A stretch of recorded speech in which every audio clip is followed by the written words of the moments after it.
Thanks for getting us started, Shoshana. And I want to thank everybody out there for joining us in what will be our last TA call of 2022.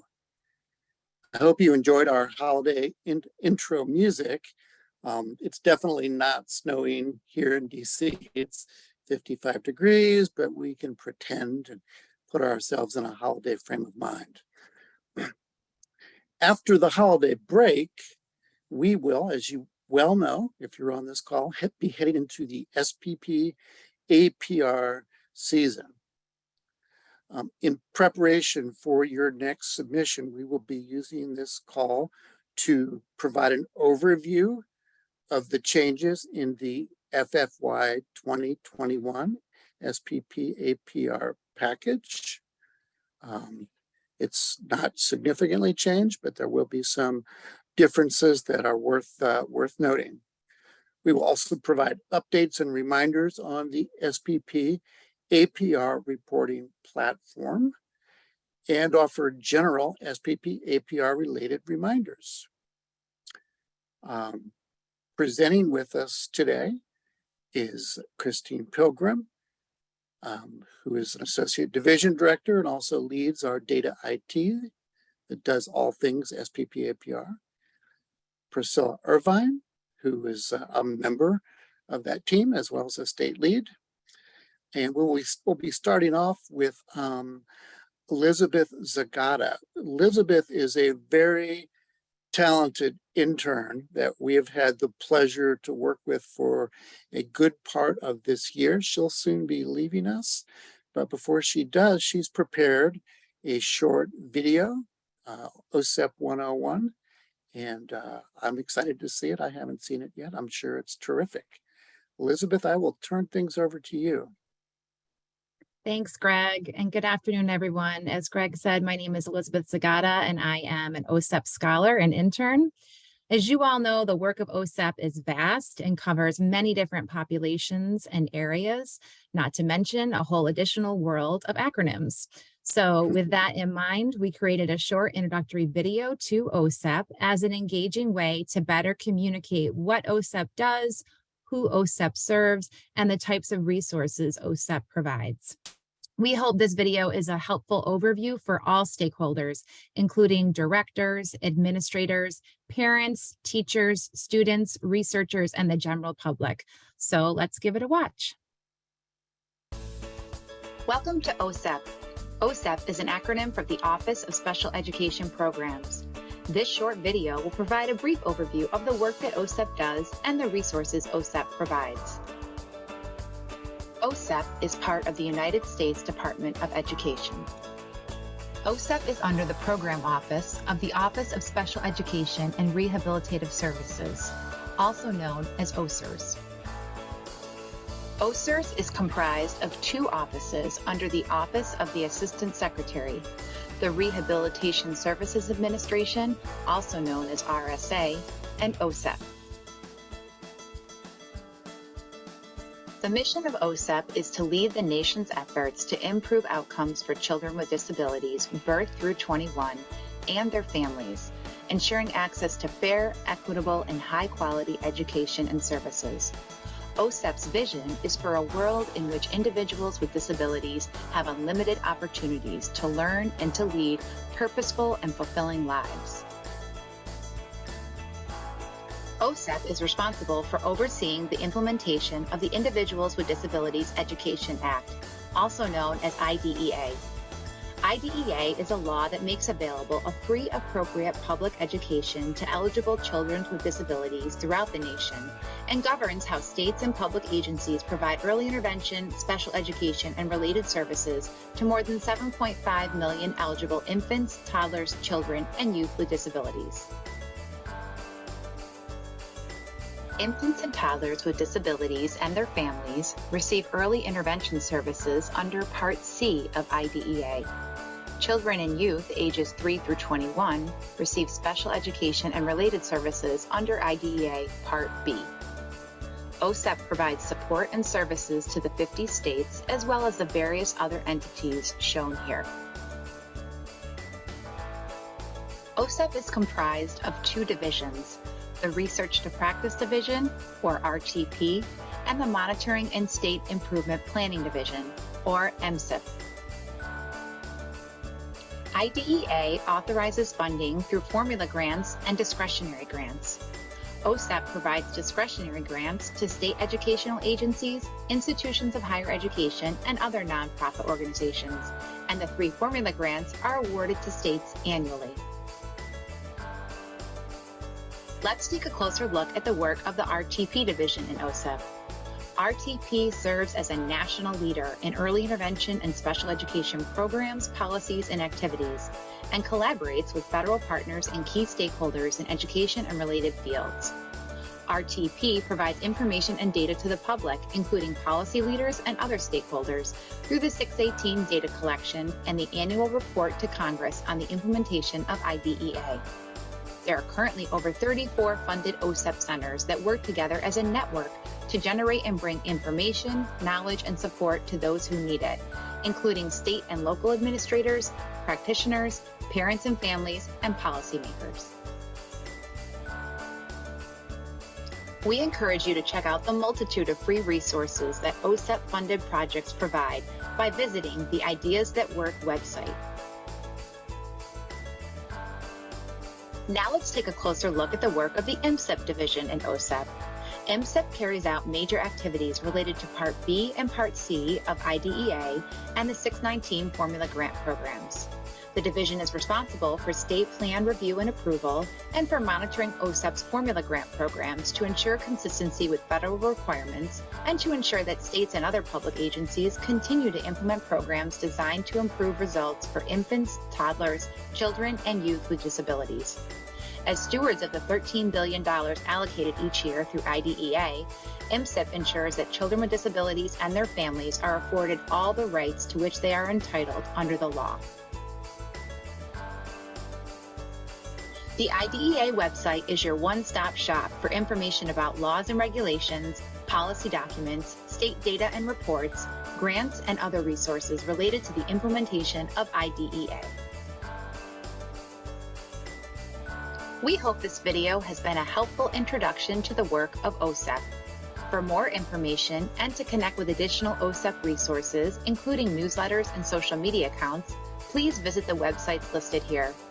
Thank you for your interest and support as OSEP works to improve outcomes for children with disabilities, birth through 21, and their families, ensuring access to fair, equitable, and high-quality education and services.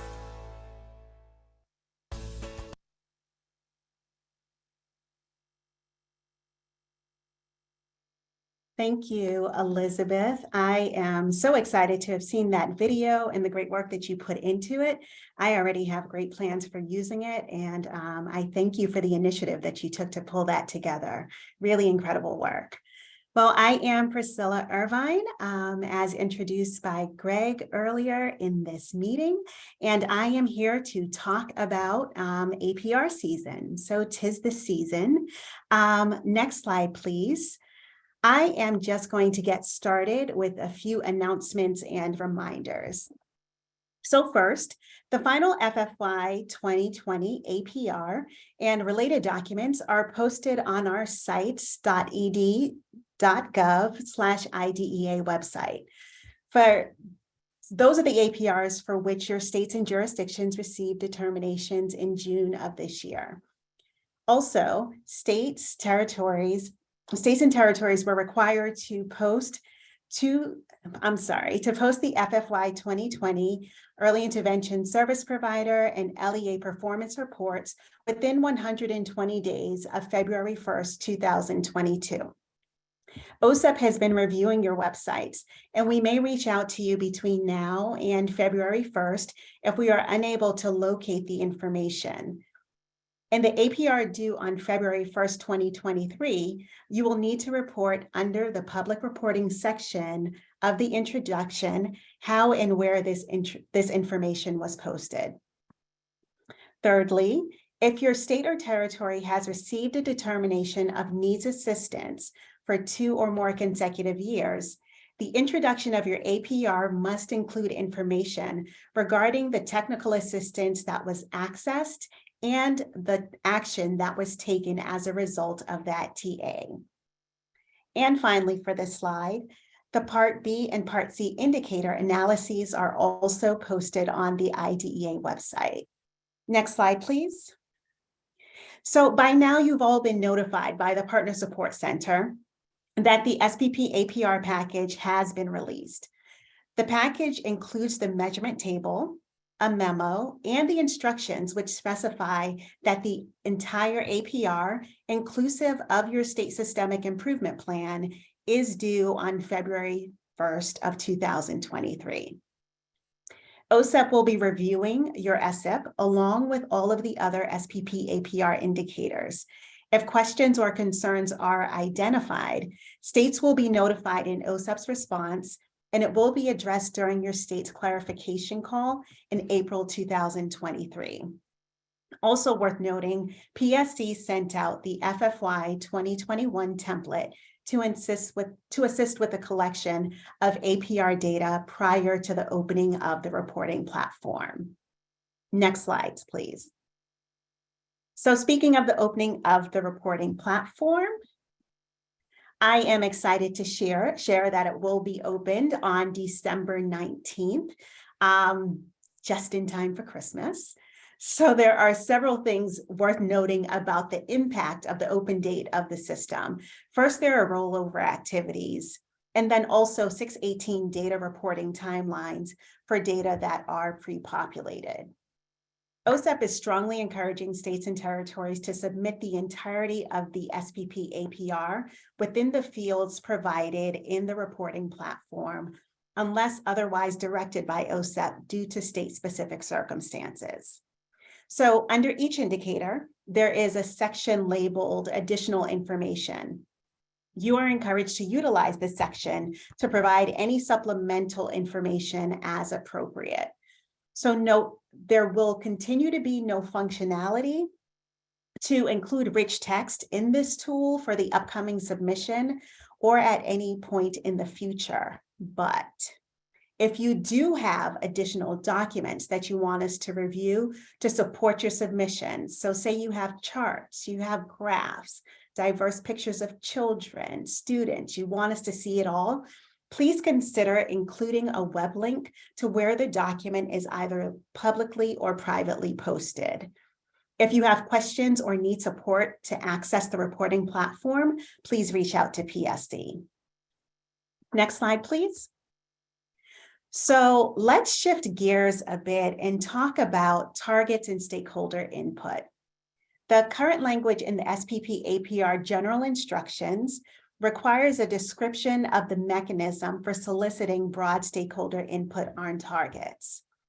So in last year's SPP APR, states and territories were required to set targets for FFY 2020 through FFY 2025. And we received many comments that states expect to make adjustments to targets as we emerge from the pandemic.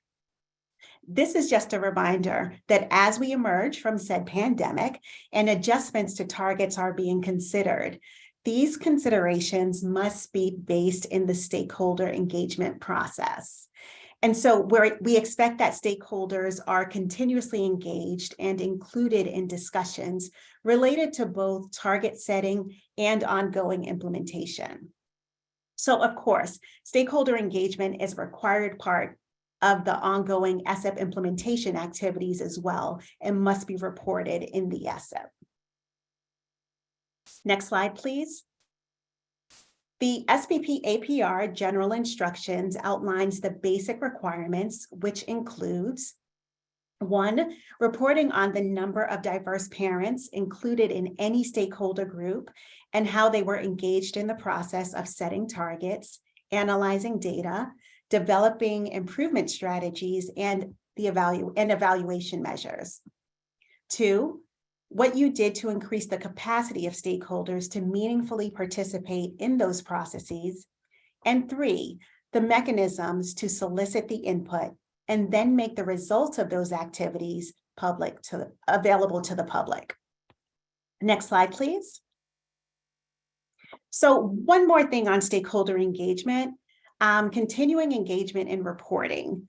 So much of what was reported in the APRs that came in earlier this year was really about how states shared information with stakeholders, which is not quite the same as building stakeholder capacity to meaningfully participate in target setting, in data analyzation, developing improvement strategies, and evaluating progress. So minimally, states are required to address each component outlined in the instructions, specifically when setting or revising targets and as it relates to the implementation of the OSEP. However, best practice is to demonstrate meaningful engagement and inclusion with a diverse group of stakeholders, with descriptions of how information was both shared out and gathered in for feedback, keeping in mind that families are the most important stakeholders who drive our work. Lastly, the expectation is that each state report on the extent to which their diverse stakeholder groups supported the lead agency in the development and implementation of activities. Next slide, please. Okay, so back to general requirements. This is just a reminder to check your final FFY 2020 APR for any actions required that are included under the OSEP response or the required action sections of each indicator. For compliance indicators, if your state or territory has not reached full compliance and did not identify findings of non-compliance, states must provide an explanation of why the data is not at full compliance, yet there were no findings reported. Next slide, please. So in our analysis of correction of non-compliance, OSEP works to ensure that state reporting clearly articulates that updated data or subsequent data has been reviewed and the results of that review was full compliance. So the state must give us their actual method for verifying that regulatory requirements are being implemented. This cannot be a cut and paste of your state's policy for correcting non-compliance. So not the, if this were to happen, then this is what we would do. You've already reported that it did happen. So we would love to see a description of the actual correction of the non-compliance that is described under that indicator. So for demonstrating verification of individual correction, the state must explicitly report that it corrected each individual case of non-compliance, though late, unless the child is no longer within the jurisdiction of the LEA or EIS program, and you would report that the child is no longer in the jurisdiction. Next slide, please. So finally, for me, we continue to review the sampling plans that were submitted with last year's APR. If you have already received feedback, please address and resubmit prior to your submission in February. If you have not yet received feedback, please continue as outlined in the plan that you submitted until such time as you make revisions to the plan and receive approval. And with that, I will turn this over to Christine Pilgrim. Hi, good afternoon, everyone. Next slide. So I'm going to sort of take us through the end with a number of just reminders, things that you've reported on in the past, and we just want to flag some things for you and also highlight one or two changes for next year's submission. So starting with the requirements around the survey indicators, so C4, B8, and B14. Remember, as you did in this year's submission, you're going to be comparing the response rate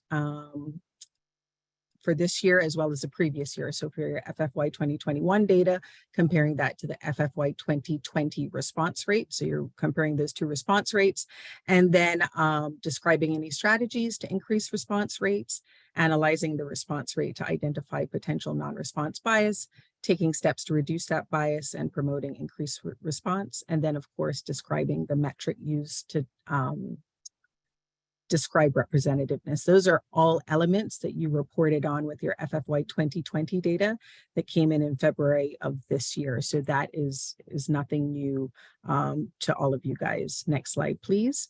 What is brand spanking new for Part B is for B8 and B14, a reminder that with next year's submissions, your 2023 submission that'll come in February, based on your FFY 2021 data, that in your analysis of representativeness, you must include race and ethnicity, and then at least one of the following categories that are noted there. There's a slight difference between the additional categories between B8 and B14, so you want to attend to those in the instructions of the measurement table. For Part C programs, you will have to include race, ethnicity, and then at least one other category, starting with your 2024 submission. So you have a little time, but we certainly encourage you to be working with your TA centers Part C programs to make sure that you're well poised to do that in your 2024 submission. And then also a note in terms of reporting on this non-response bias that we just talked about in the previous slide. We saw in this past submission a little bit of confusion between representativeness and non-response bias.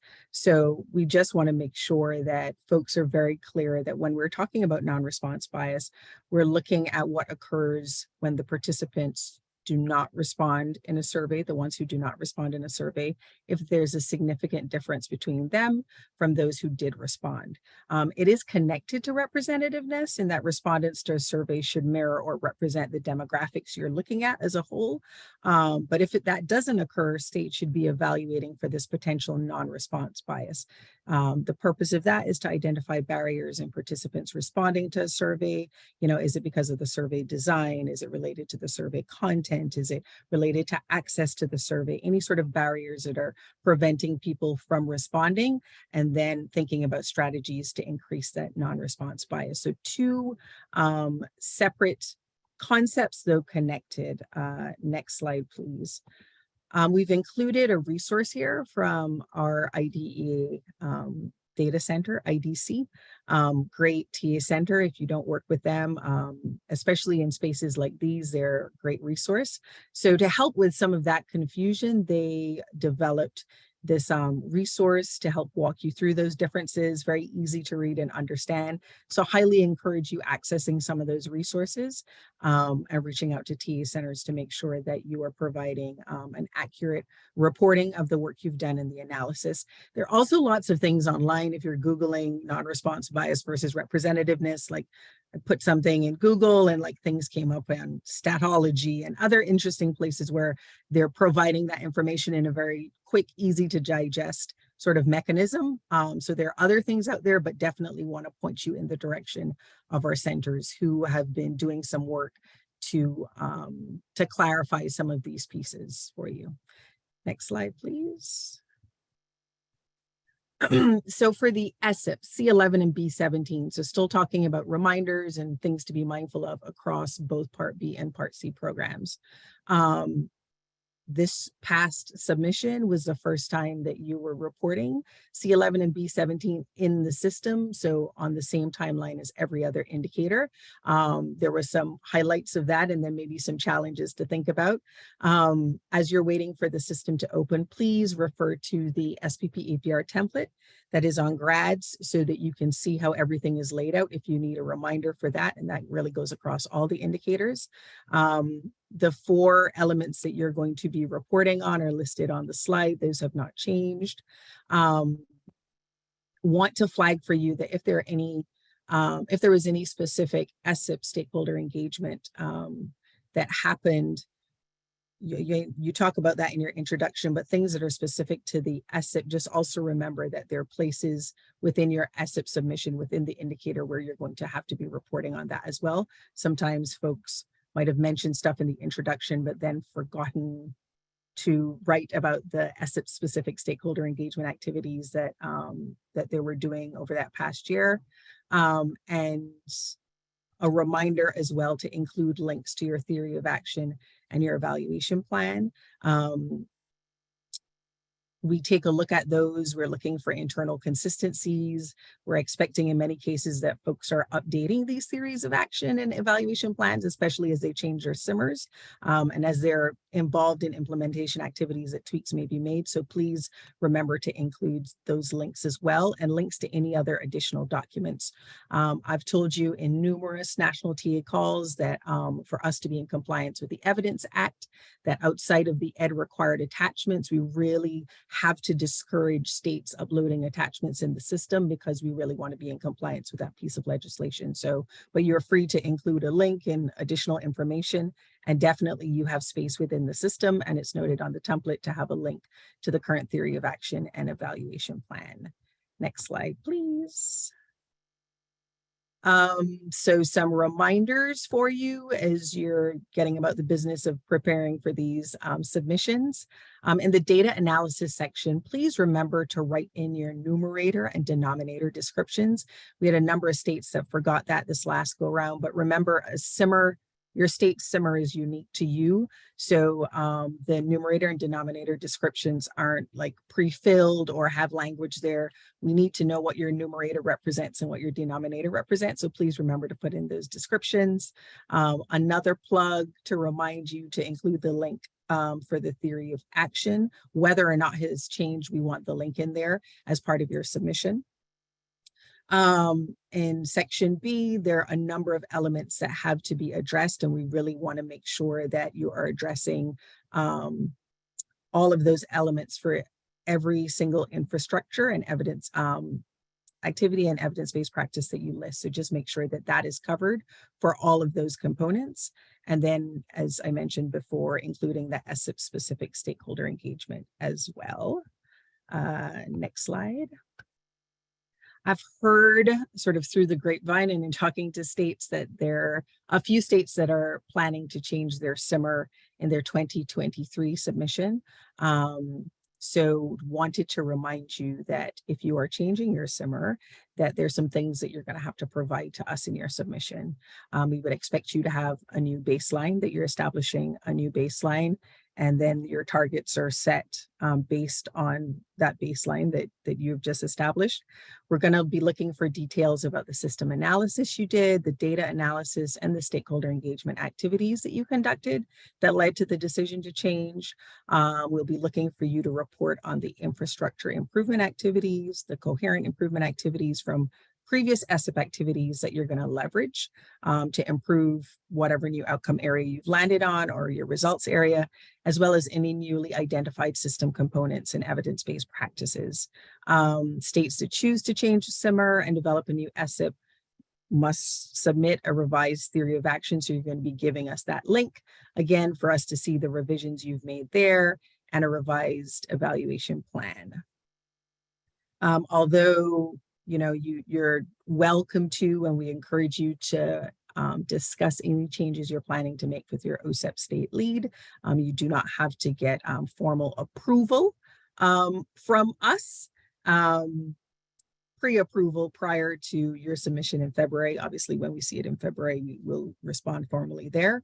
But please reach out to us if you have any questions or want to discuss any aspect of that. We also highly encourage you to work with your TA centers as you're planning these activities. And my apologies.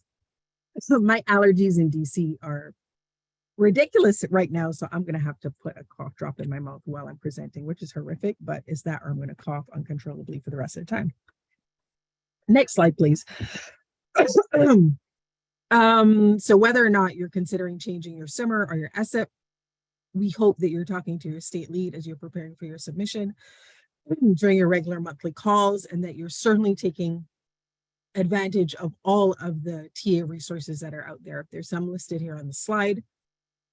Our centers are producing some great products and resources and are well poised to support you in this space. So I hope you're reaching out to them.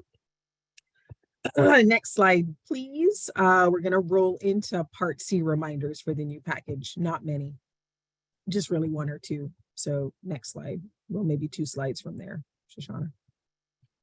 One more. Just a reminder as it relates to, and this isn't Part C specific, obviously, because B7 is here. So Part C and little b. For states that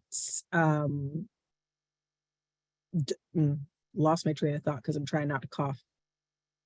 Please remember you have to report all children that exited during the reporting period, unless you have an approved sampling plan and that's part of your plan, et cetera. But you should be reporting on all children and describing in the additional information section any reasons for exclusionary criteria. And then also, as it relates to Part C, any states that have an approved extended option, you have to be including those children in the Part C data that you report to us. So that's just a reminder there. Next slide. C4 family outcomes, as I referenced earlier, you have another year Part C programs before you're required to report, describe your analysis and include race ethnicity in that analysis as well as another category. So you have a year to get prepared for that. Once again, please access your incredible TA centers and the support that they can provide there. Next slide for Part B. Or really 2 slides. Ah, there you are. So for indicator B2 dropout, just a reminder to Part B programs that with next year's submission, everyone must be using the 618 exiting data as the data source for that indicator. Last year, well, this past February, in that submission, states had a choice whether they could use option 1 or option 2, option 1 being the 618 exiting data, option 2 being the way that states reported in their FFY 2010 SPP APR. This next year, everyone will be reporting that 618 data, and it will be pre-filled in the system for you. So for states that reported using a different data source in February, you're going to be establishing baseline there and setting targets based on that new data source. Next slide. Reminder around assessment and those assessment indicators. For 3A, all your targets have to be 95% or higher, not just the 2025 target. And that's tied to ESEA requirements. So just be mindful of that. Typically, as OSEP reviews targets and approves them, we're paying close attention to that end target. So in this case, the 2025 target, but there's a slight nuance with 3, specifically 3A. So just wanted to flag that. Also, remember around public reporting, states have to provide information to the public, same frequency and in the same detail as they report on the assessment of non-disabled children. We check public reporting as part of your submission. If states have not publicly reported consistent with the requirements, it is tied to required action that has a timeline by which you have to fix it, 90 days.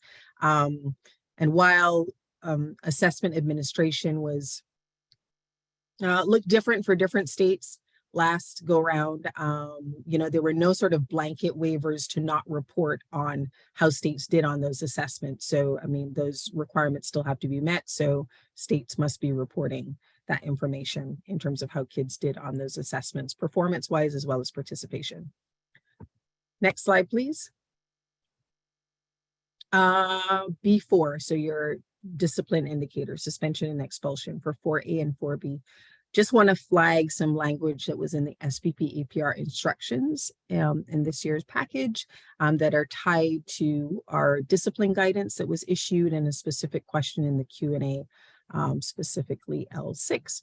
So as you know, states are required to collect and analyze data related to significant discrepancies in long-term suspensions and expulsions. That's not new. You've been doing that for a while.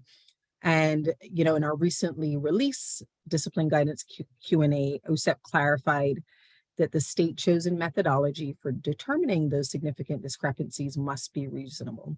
Specifically, question L6 states that if the examination is not occurring in a meaningful way at the LEA level, OSEP may determine that a state's chosen methodology is not reasonably designed to meet the requirement. That specific question goes on to state that factors that OSEP may consider in determining reasonableness of the state's methodology include whether none or a very low percentage of the state's LEAs are being examined for significant discrepancy under the state's chosen methodology, and whether statistically sound alternative methodologies exist or are being used by similarly situated states. So, as I mentioned, this was in the instructions. They're linked there for you. But just wanted to flag that is in there. So there's a connection between sort of how we are going to be reviewing this information and what we flagged in the discipline guidance specifically around this reasonableness piece as it relates to 4A and 4B. Next slide, please. A reminder for folks about B6C, so that's preschool environments in that home setting. You know, we've had lots of discussions about this leading up to this year's submission, and there were lots of questions about targets in this space, especially around, you know, small ends, et cetera. And through our reviews this past February into us issuing determinations, you know, we were pleased to see there was strong stakeholder engagement that was referenced in this indicator, especially in states that were wrangling with issues with small numbers, but not necessarily hitting that threshold we set of, you know, not having to set targets or establish a baseline if you were less than 10. And, you know, they talked quite a bit about wanting to be very thoughtful about individualized service setting decisions. So during our review process and through internal discussions, we made a policy decision that the end target for 6C would not need to reflect improvement over baseline. And that is in alignment with our longstanding position that in the case of natural environments, so C2, resolution sessions and mediations, that targets should not drive a specific outcome. Sorry. We're going to update the universal TA document that is posted to include this language in that document, but states who had an end target that didn't demonstrate improvement over baseline, they would have known through our final sort of analysis and what they saw as final OSEP response that we accepted those targets sort of in line with this thinking. Next slide, please. B8, parent involvement. This is once again reminding you for the umpteenth time, I guess, race, ethnicity, you have to include in your analysis in next year's submission. And then one of the categories noted. The same goes for B14, although that one of those categories is it age of the student. No, those are all the same.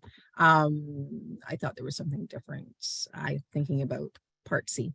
In any case, your options are there, or you can utilize your stakeholders and come up with a category that your stakeholders have been very involved in approving and report on that to us. But next year, it starts, must include race, ethnicity, and then one other category. And last slide is questions. I think there might be, just a reminder, if you have questions, please put them in the Q&A. I will answer as many as I can. If some are terribly weedy and require me to go back and huddle with my colleagues who have incredible brain power along with me, we can always follow up, but encourage you to put them in the chat. There is a question. Oh, there are lots of questions. Hold on, let me scroll up. Are there changes to the text box sizes since last year's template?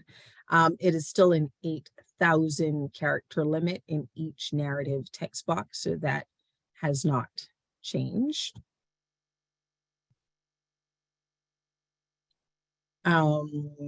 Indicator 4, how are similarly situated states determined?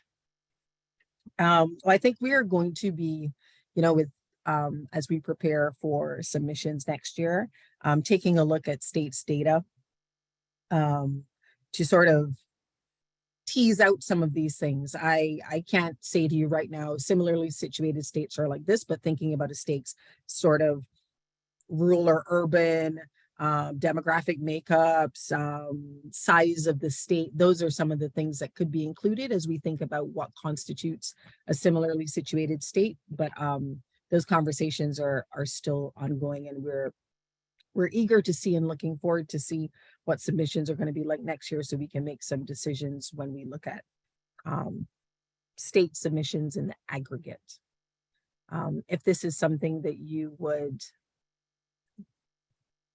my discipline gurus, Kim Himes and Keisha Blythe, could be on the phone, but they would not be in a position to respond in terms of any other conversations that are happening. But we'll flag this as one where states want some more information on how we're going to be making those decisions. Priscilla showed her face, so I don't know if there was something she wanted to add. or? No, sorry to have left you hanging. My computer just forced a restart, so I'm back. Sorry. No, you're fine. I choked on my own lungs. My boss, Dr. Greg Core, also left me to just have a Halls in my mouth and suffer through my coughing fit, but it's Dear all good. God. Okay. Greg, no pressure, no pressure. And I am sorry that now I'm sucking a Halls, but that was the only thing that was going to prevent me from coughing up my lung from these allergies. Last question that's here right now. If there's 100% response rate for C4, are we still required to describe race, ethnicity, and one other category? That's an excellent question. I could probably think about only one program that has ever reported 100% of a response rate. I think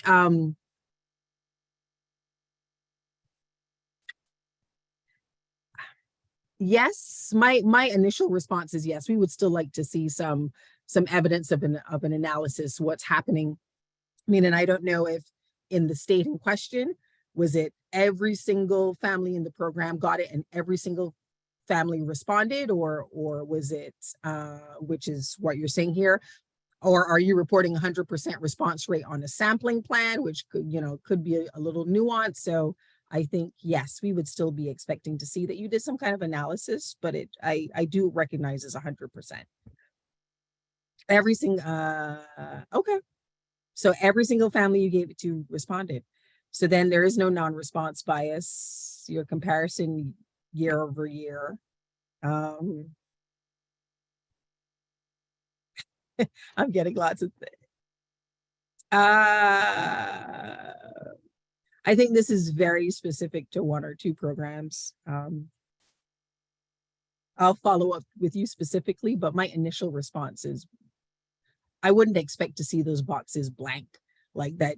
You've taken a look at the data. Yeah, it's great. I don't know. That's a good question, right? 100%. I'm going to reach out to you, person who asked me, because I know just the program you're with, but I think I wouldn't expect that you say, okay, every single parent, every single family responded, we're done. We don't have to look at this anymore, right? Like, what did they say? Like, you must have looked at it in some form or fashion, or the families that are more remote, have they referenced something else? Like, I wouldn't want you to just be like, okay, it's 100% and I'm done. Let's keep it moving. Like, is this 100% happy? Are different demographic categories reporting different things, right? Like groups of people might be happy with something or unhappy, or answers are skewed, that kind of thing. Y'all see, I can't think and talk at the same time, but yes, shoot me an email. But that's my on the cuff response. You mentioned next year during your response to the question about indicator B4. Will you be examining the data for the 2023 submission or 2024? For the 2023 submission, it is in the instructions for the FFY 2021 SPP APR. So yes, that analysis, us taking a look at the data states are reporting and thinking about that reasonableness piece would start with 2023, and it is referenced in the current instructions. So next year, meaning 2023 submission. That sounds really reporting the number of parents in the introduction. Are we including only parents we engaged this year, or parents from this year plus parents that we engaged for target setting last year? You say parents you engaged this year, you can reference in your narrative anything else you might want to say about parents you engaged in, I mean, I don't know, are they the same parents, a totally different set of parents? Have you increased the number of parents that you engaged in the last year? You can include all that in narrative, but the actual number of parents from the FFY 2021 period.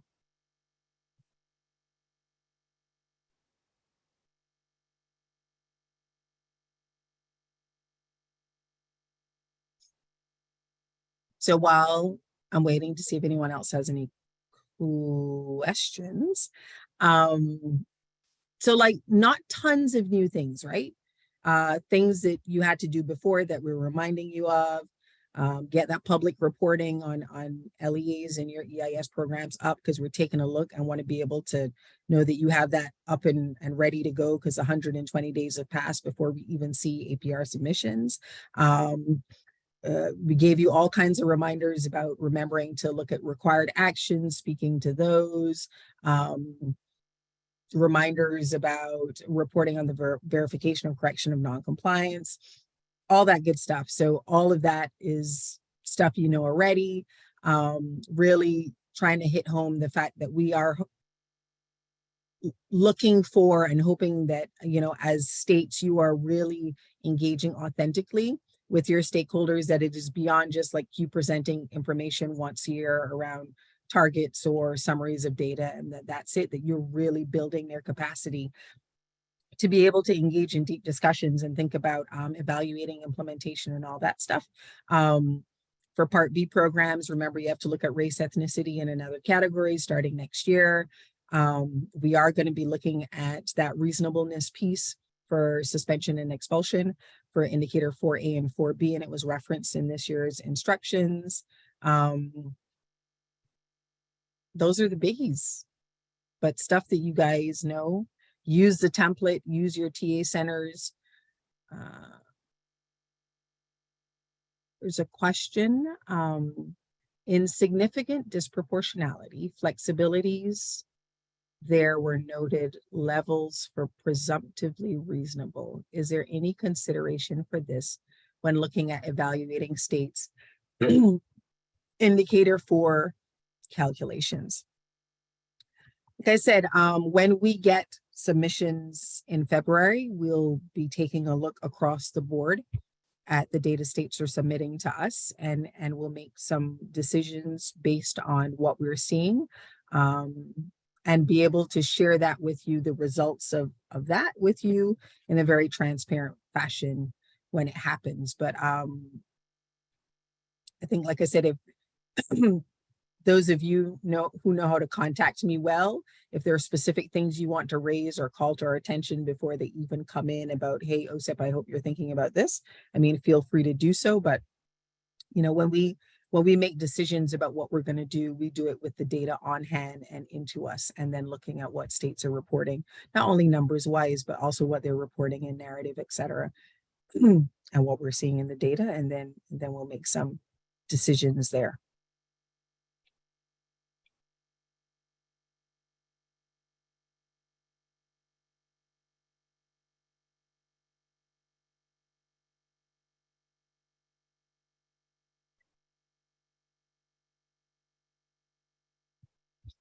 System opens on the 19th. We still don't take rich text or graphics. No, y'all are thrilled with that, but hopefully you're used to it by now.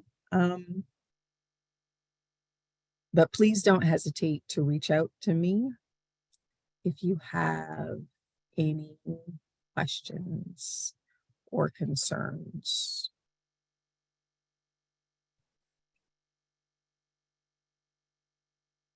And I can turn it back over to Greg if you want to. I don't know, Greg, do you like take us out?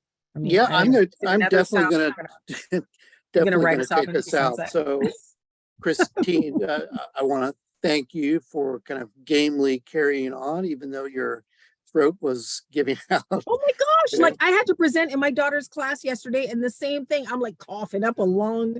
Like, no, guys, I don't have COVID or the flu or RSV. It's just my allergies are killing me. Yeah. Anyway.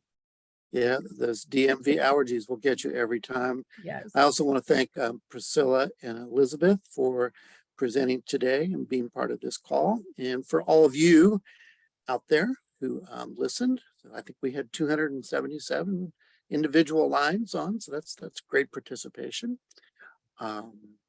Again, you know, if you have, and I'm sure you will, additional questions as you begin loading your data into the SPP APR platform, please don't hesitate to call either your state lead, or you can directly call Christine or Priscilla or other members of the data implementation team.